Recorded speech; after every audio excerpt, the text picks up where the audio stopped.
make the next announcement for excellence in research to do with the international trade, Dr. Sachin Chaturvedi. The next Challenger Award for him, apart from being a researcher, is an institution builder. That's Dr. Sachin Chaturvedi. His work focuses on promoting South-South cooperation and to collaborate with developing countries in multilateral negotiations in various fora. Trade and innovation linkages with special focus on WTO, development economics, cooperation, and investments are few areas that have benefited immensely from his contributions. Took over in 2014 as Director General Research Information System for developing countries with a clear vision to strengthen and deepen the role of economic research from India on trade issues in international fraternity. Congratulations to you, and may I now invite Mr. Samir Kochar to confer this award on Dr. Sachin Chaturvedi. Sachin, it is indeed an honor to confer this award on you for such wonderful work that you've done on international trade. There have been fairly choppy waters with what is happening at WTO, and then we had RCEP, and you kept the Indian ship steady and our policy level headed. And I think we've had a fairly prudent going thus far. And as Prime Minister Modi says, the next round of globalization has to be led by India. So we see even a more important role for people like you and institutions like RIS on how do we make sure that we actually implement on that. You've brought us this far. International trade stance of India looks good. Congratulations. Congratulations on your work. You have done enormous contribution to the country. May I now request Dr. Ratan Roy, who's known Sachin for a long while, to say a few words for Sachin. Yes, thank you, Sameer. Sachin, many congratulations on this award. I have first came across Sachin many years ago when I was at the UN, and I was organizing a BRICS conference in Brasilia, of all places, where I was then posted. And Sachin was to come as a delegate, and I was very intrigued to meet this person who was able to come in as an economist, but talk to diplomats, which is a rare skill that I thought only I possessed then. And I could not have been more wrong. Since then, our collaboration, Sachin and I, has been one of, which is quite, I think, ideal and rare, increasingly in the modern world, which is of collegial, substantive, mutual support. Sachin's work on South-South cooperation, his CUP book, has made sure that it is difficult for me to go anywhere in the global South and meet anyone who is interested in international issues who has not heard of Sachin. It has become more or less a reference work now to provide the sort of teleology and framing for how you assess and analyze and even define South-South cooperation. Sachin and I last worked together playing a double act. Sachin, it wasn't at the ORF meeting. I think it was at the UN meeting with Arvind Panagaria, where we were both delegates. And that was an interesting time because for the first time I got to work with Sachin in a real-time environment. And I saw that his diplomatic skills and his networks were quite formidable. And if used properly in the country's service, would take us further at a time when our South-South orientation is clearly spluttering. These are not the halcyon days of the first decade of this century. It's a much more insular world.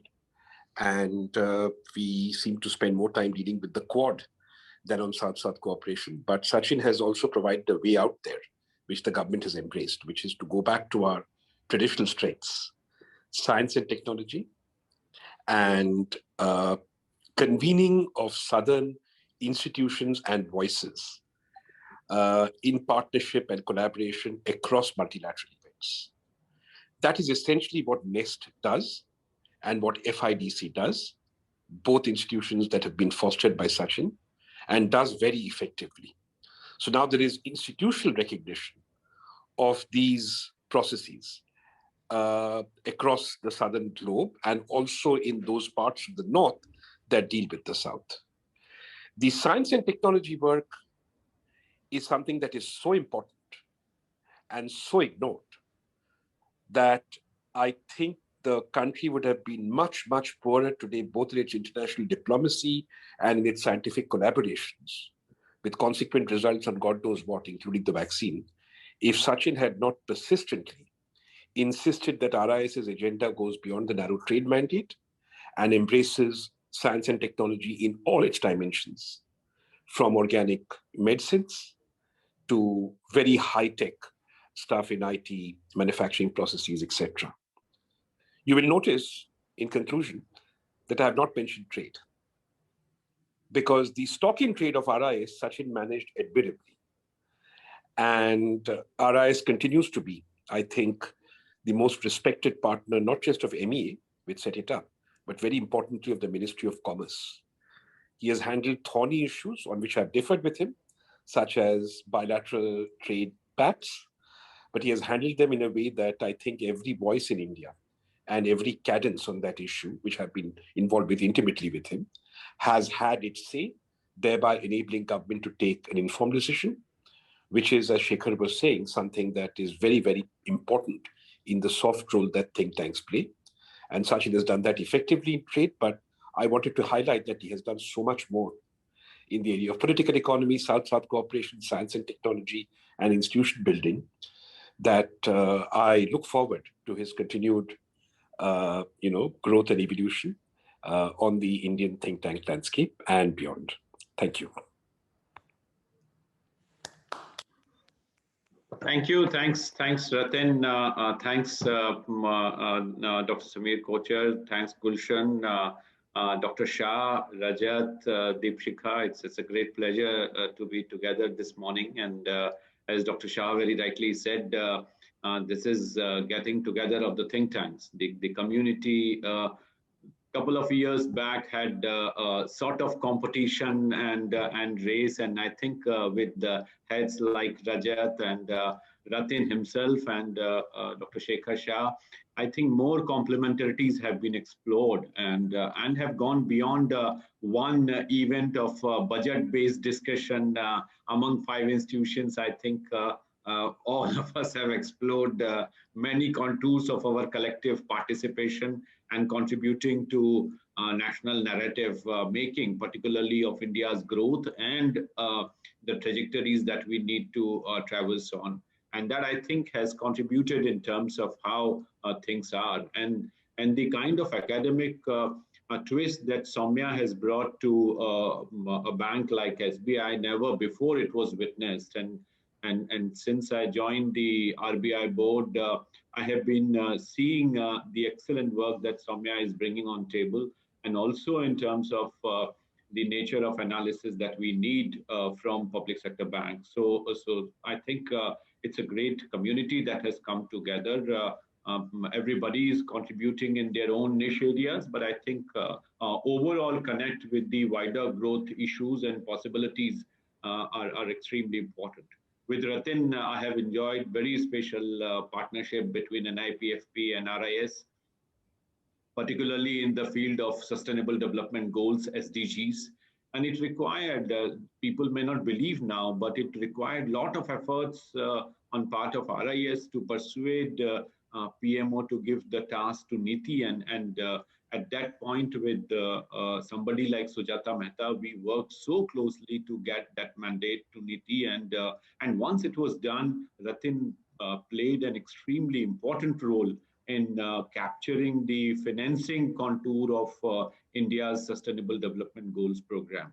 He wrote extensively, he spoke at different places, and with his huge and very rich background in UN, we could get insights in terms of how the financing part of SDGs be taken forward. And fortunately, at that point, Dr. Pangaria encouraged those dimensions.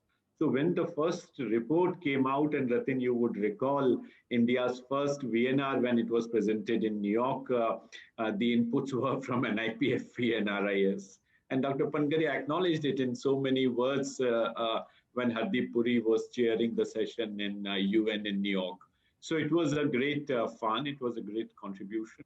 And I think since then, a very healthy practice has come up. Is still Dr. Rajiv Kumar hasn't dissolved the task force which is on SDGs, and Ratin is still part of that task force though he's heading ODI now, no more an Indian entity.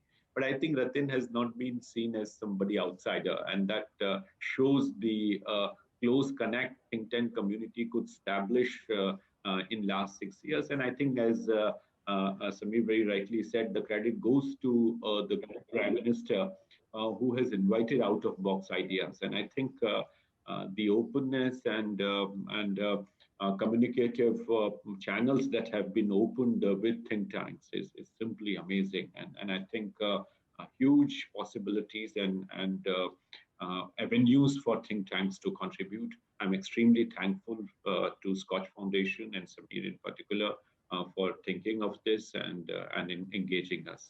Thank you.